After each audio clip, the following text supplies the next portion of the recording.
Grab your dice, Wargamers. It's time to turn theory into practice and enjoy a little bit of the game aspect on this edition of The Joy of Wargaming.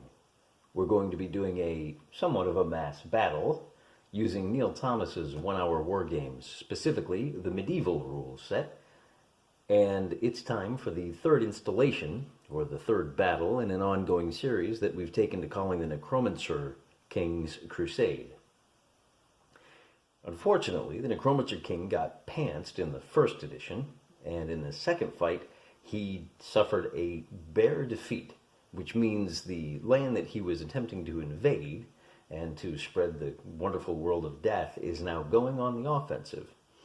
We are going to figure out which scenario to play by rolling a d6 and adding 12. Scenario 18.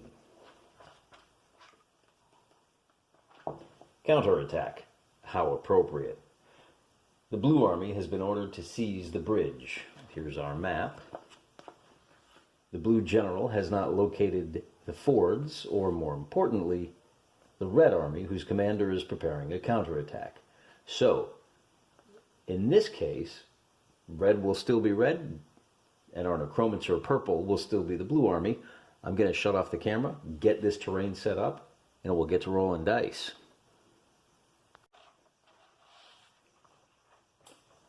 I changed my mind. It's okay, I'm allowed to do that. Now that I've got the terrain set up, but I've thought about it for a moment, I realize that this counterattack is actually much more appropriate. The red team is on the offensive here. They've won the last two engagements, and now they're making their way into the deadlands. In order to do that, they think they need to seize that bridge over there, which gives the Necromancer King an opportunity, because he knows about a ford here and here. The rules of this scenario indicate that Team Saint can't use those fords. This is actually based on a historical scenario, the Battle of Langensalza in 1866, when the Hanoverian forces launched a counterattack against a rather complacent Prussian army. The Hanoverians won the historical encounter. But for our sake, it's a fantasy battle. And the Necromancer King has a large force in the distance. They will appear on turn 3. Red team goes first in each turn. So, the red sun rises, and it's time for death.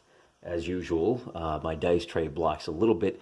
You can see there's a built-up area here. Just to bring you up to speed, the winner is whoever controls both the built-up area. I've got a town and a field here, and the bridge at the end of turn 15. So our knights traveling along the road get an extra 1.5 inches of bonus movement. Our archers, well, I've got knights here. Let's see, why am I doing that wrong? That's plus the bonus. Yeah, and then these archers will spin to follow up, and then these guys I think will come right and stop right there. We do have a set of heavy infantry. Men-at-arms are controlling the town, or at least contesting it. Because I'm going to say if you've got one of these contested and the other completely in the one team's hands, well, if they're both contested, it's a draw. If they're both held by the same force, it's a major victory. If one is contested and the other is held, it's a minor victory for whoever holds the one of them. So the Army of the Saints wants to hold this, and they put their tar pit, their heavy infantry right there. They're going to be hard to dislodge, although it's a large area.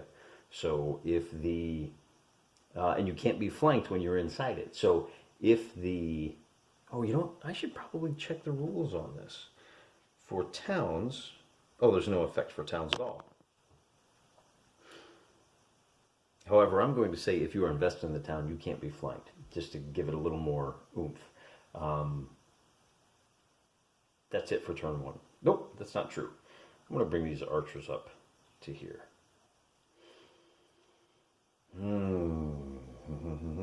That's it for turn one.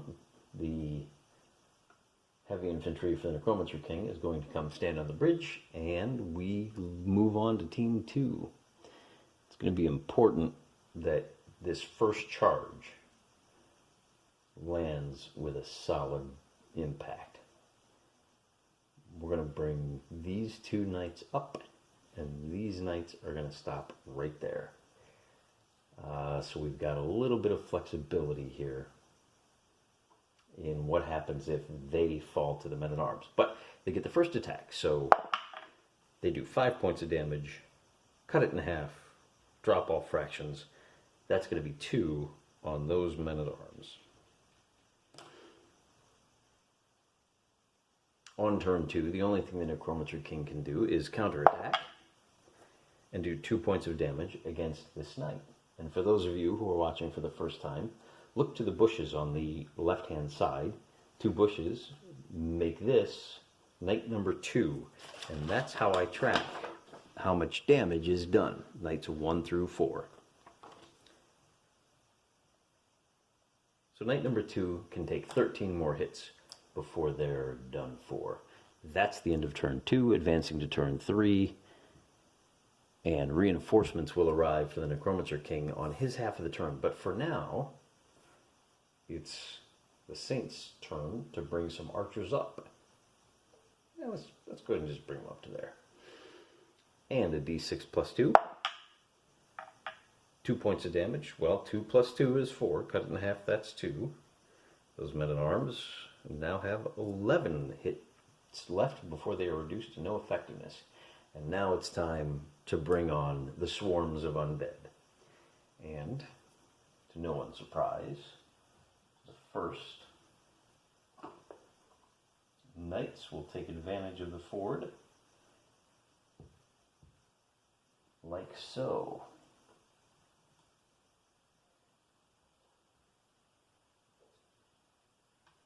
These are levy. They do d6 damage, and they take full damage. They're not the best, they're not the strongest, but they can count to seal this gap. So, the only dice roll we have is from here to here. That men-at-arm does 1 point of damage. You'll have to do better than that. And that is the end of turn 3. On the beginning of turn 4, the army of the Saints realizes they've made a terrible mistake. They're going to have to pivot this way and move up a bit. They'll pivot and move to here.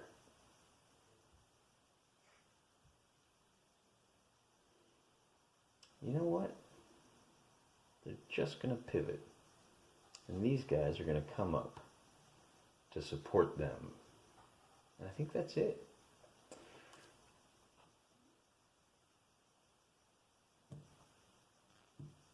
Movement, then shooting. They're just out of range. How sad. The good news is, well, that's too bad for them. But it's good because it means if they get charged, they're out of range of the charge as well.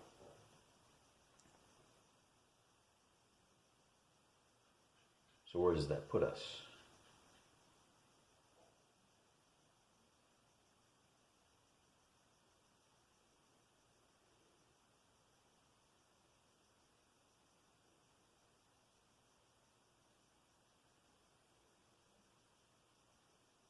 Combat. 1 set right here. That's all we got. 6 cut in half. 3 points of damage to the men-at-arms, leaving them with 8 left. So now the Necromancer King brings these knights up just shy of impact. The levy will stop there. These knights will cross the river. These knights will cross the river and move all the way. And these knights will stop right there, forcing them to make a very difficult choice. Archers cannot move or shoot. But at this point, the only combat that remains is that one. The men-at-arms do 4 points of damage against Knight 2, leaving them with 7. And that's the end of turn 4. Moving on to turn 5. Where are we at? Archers get 1 big shot. Well, wait a minute. Do we have any movement? If they charge, the only unit they can charge is this unit. You can only pivot 45 degrees before charging. That is a 90-degree turn. So if they move 45, they can pivot there, which exposes their rear to those guys. But hey, they're knights. They're supposed to be impetuous, right? These knights can ride over to get a flank attack on them, and we have a shot with those archers. So those archers do 8 hit points of damage against knight number 1.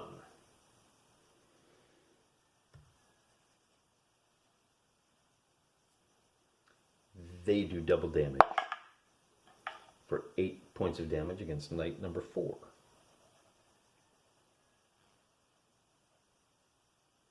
And they get just a standard attack for d6 plus 2, 8 points of damage against knight number 4. Wow, these guys must have been training. They must have gone through a nice 1980s training montage. That would be knight number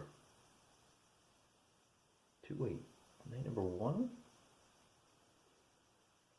Yeah, there we go.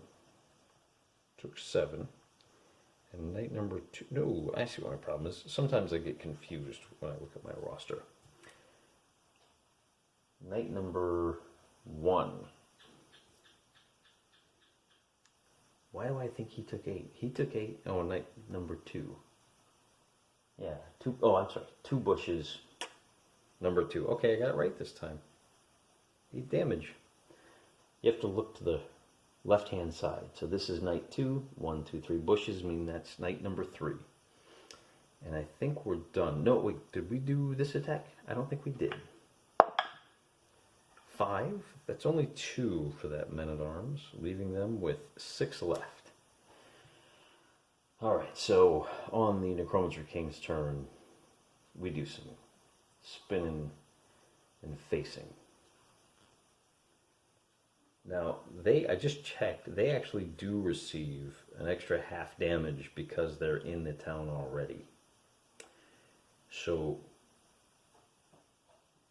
they're actually going to spin like that in place rather than throw themselves at these guys who are going to take, effectively they have 60 hit points, which is going to take a long time even with a +2 per die roll. So we're going to leave these guys the option of hitting them in the back or coming over to support these guys, and maybe even drawing off these knights who are still just patiently waiting for their crack at that. So we have some combat, so let's do this one first. 4 points of damage against knight number 3. And that is the first damage on that stand. A regular d6. 3 points of damage against knight number 2, who is now down to 4. So they are pretty badly bloodied. d6 plus 2 against knight number 1 will only do 4 points of damage. That is their first damage of the fight. And d6 plus 2 against these peasant archers for 4 points of damage against the archers.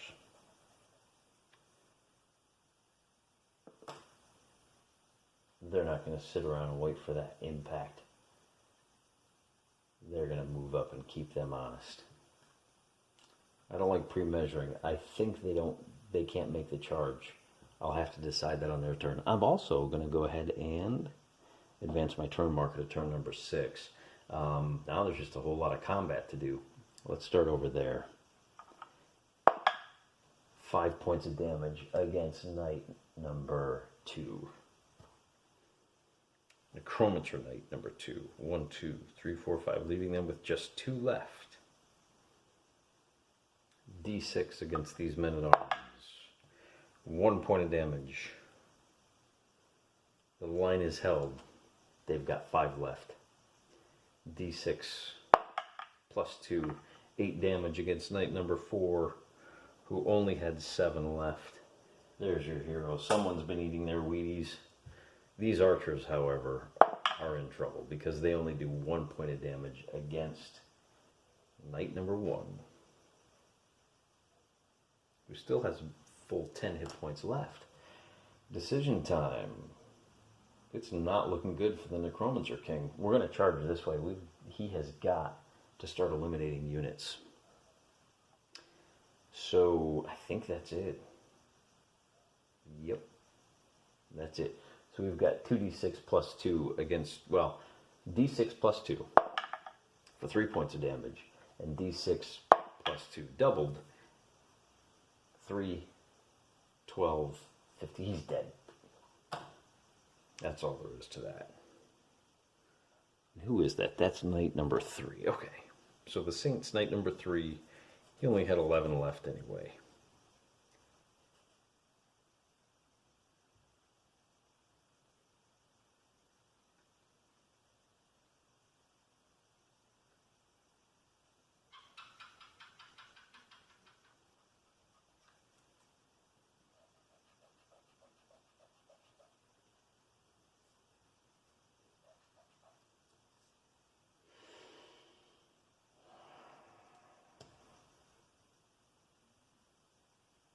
These archers are in for it. 2, 4 more damage to them. 1, 2, 3, 4, leaving them with 7. And then these knights here. Knight number 2 takes another 6 points of damage, and that's enough to put him out of the fight. Just in time. Ah, now he can't follow up. Oh. And just like that, things are reversed. He can't charge to contact this turn. He can spin to prepare for next turn. We are on turn 7. Somewhere on this die. There we go. There's a 7. Good boy. So we're going to charge into that flank right there. Bang.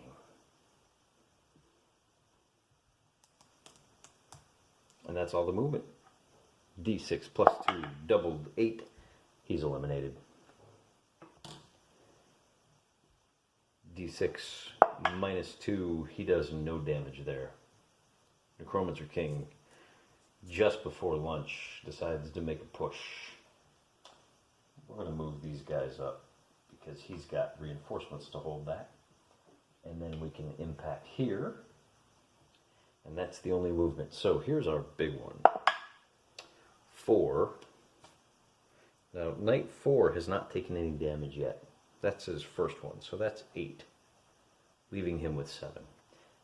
Gotta clear those archers from the field. 5 points of damage for the archers. And that's not gonna do it. They still have 2 left, which is unfortunate because to start off turn 8,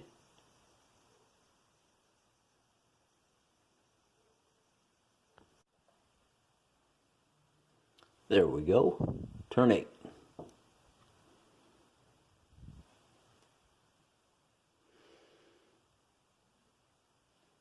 There's an attack.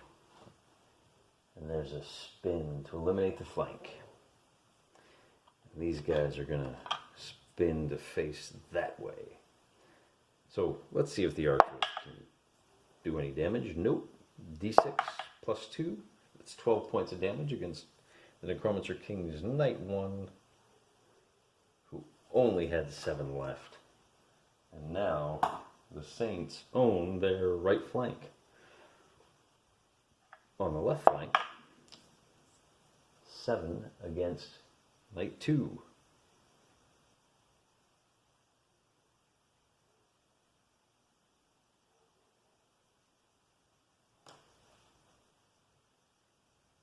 That's the first damage that they've taken this game.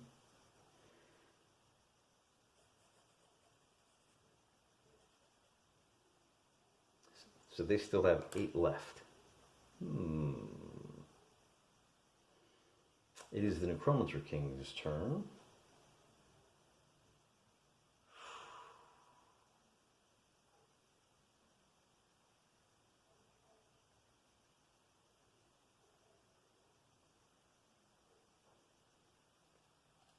These men-at-arms are in trouble. They have to march to these guys.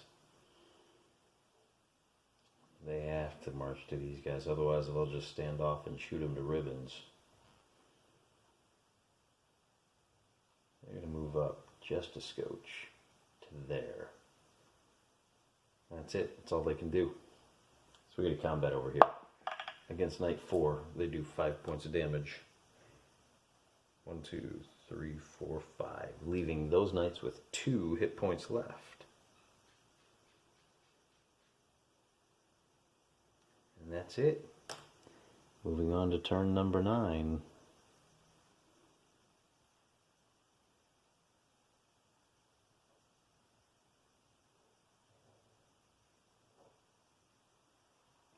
"45 degrees, charge into the flank." These archers are going to turn to face. Since they're engaged, if they don't have a full move there, or a full line of sight, they're not going to shoot. They're going to hold their fire this turn. They're just going to be ready if anybody else comes in. So let's start over here for our damage. That's 4 points of damage against that knight, leaving him with 4 left. And then this knight hits the men-at-arms and does 8 points of damage. Double because of the flank. Cut in half because they're heavy infantry. And that means they only have 5 left. Oh, right, because of all the fighting over there. I forgot all about that. That means he is eliminated as well. Necromancer. These levy. They're kind of stuck on their own, aren't they? And they don't even have enough movement to hit these knights. These poorly trained guys underestimated how fast they were. But hey, they had to try anyway, right? And I think they might be able to clear that flank. With 3 hits? Not at all. They have 1 left. They're fighting, hanging by a thread. And that's it for turn number 9. Turn number 10.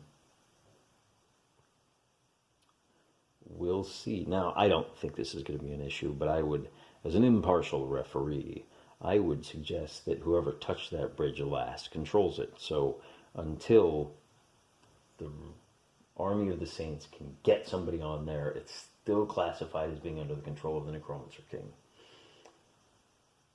So all these knights can do is turn to face. Well, that's not all they can do. They can ride out.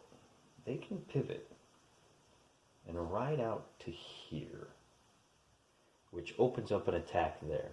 And that's what they're going to do. So the one thing I like about this medieval rule set is you do get these kind of huge sweeping motions of the cavalry. They're used the way they're supposed to be used. Anyway, be that as it may, we've got an attack over here. 3 points of damage against those knights is enough to...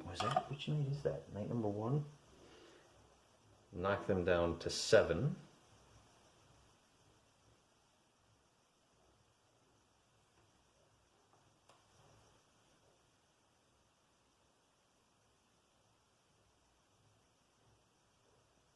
And these archers have a shot at the levy for 4 points of damage. That is the first damage this levy has taken this entire game. On their turn, they're going to move to impact. And now we have a fight here. So the levy does 3 points of damage against those archers who only had 2 left, and they at least have the satisfaction of drawing some blood. These mindless zombies can be mindlessly satisfied that they've done the bidding of their master. One more attack over here. These knights are down to their last 1, 2, 3, 4. Is that it for them?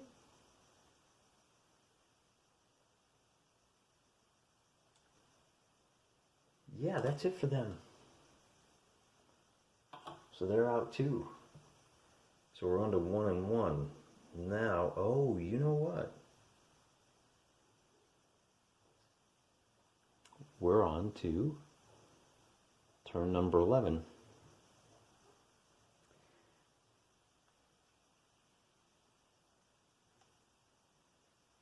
Oh boy, that's it.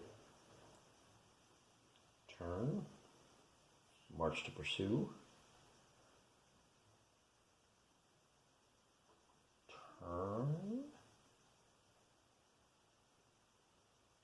And ride to here. They're going to run right. They're going to have to come right along the banks, I think. That's it for turn 11. Turn 12. Oh, how the tides have turned. On turn 12. All right, so turn 12. So they are going to ride across the bridge. What a confusing mess this is. And these guys are going to... Oh, so if they come out of the town, that leaves it open for them to take it. They have to hold it. They have to hold it to at least apply for the draw. By charging past. Now here's the dilemma. If they stop on the bridge, they're exposing their rear to being attacked. But if they ride across it, they're going to have to turn around and refight to take the bridge. They're going to have to do that. Because if they stand there, if they stop there, they've only got 7 hit points left. If they stop there, they're going to get slaughtered. So that's the end of their turn. And then the question is, who moves to take the bridge? So these gentle zombies, the MVPs so far, are going to move up to there. And here's where it becomes, now we're on turn 13. Well, and of course they'll, I don't know, do they charge over here? I think you have to hope for a miracle. Turn 13, that's the only chance he has. But he's only got 1 hit point left. Yeah, you got to give up the town, and you gotta come over to here. So now they ride, and now the Saints have control of the bridge. He gets first attack against the levy, and that's gonna do 4 more points of damage, leaving them with 7. We'll turn to face. We'll turn and do some damage there. 1 point. Oh, you had a chance. You had a chance to knock him out. He's only got 3 hit points left. That one is not going to do it. We're on to turn 14.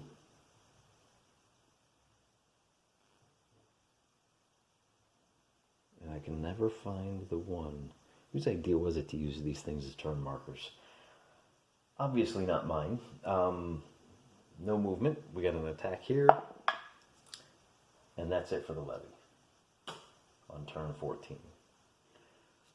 Ride up, and now we are engaged in battle, and we do d6 plus 2, 4 points of damage, which is actually enough to kill these guys.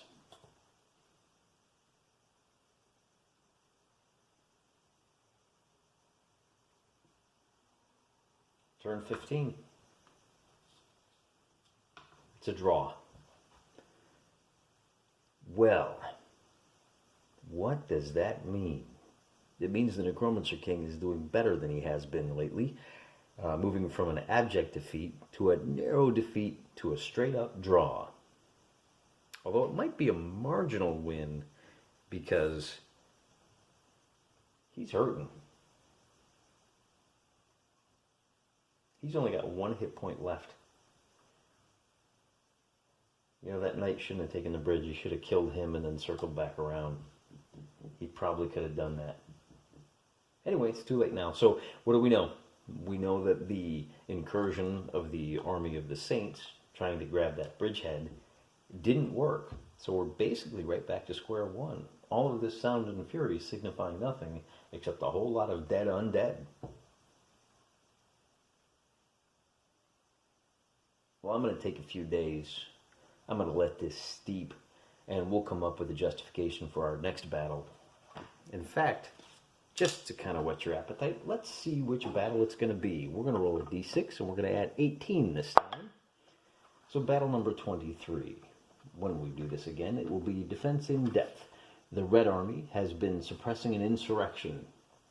It is marching toward the enemy headquarters. However, the enemy, supported by local irregular troops, are preparing an unpleasant surprise. So, despite the fact that they weren't able to commandeer the bridge, the Saints did discover these fords, and they're able to use these to launch an incursion. So in our next edition of the Necromancer's Crusade, the army of the Saints is once more going to attack, and we've got a nice big complicated map that we're going to have to set up. So look forward to that. Probably do some unboxing, some more painting sessions, and we'll get around to it whenever. Setting your own schedule, after all, is one of those little joys of wargaming. Thanks for playing along with me, guys. Thanks for keeping me company. Have a great night. God bless you.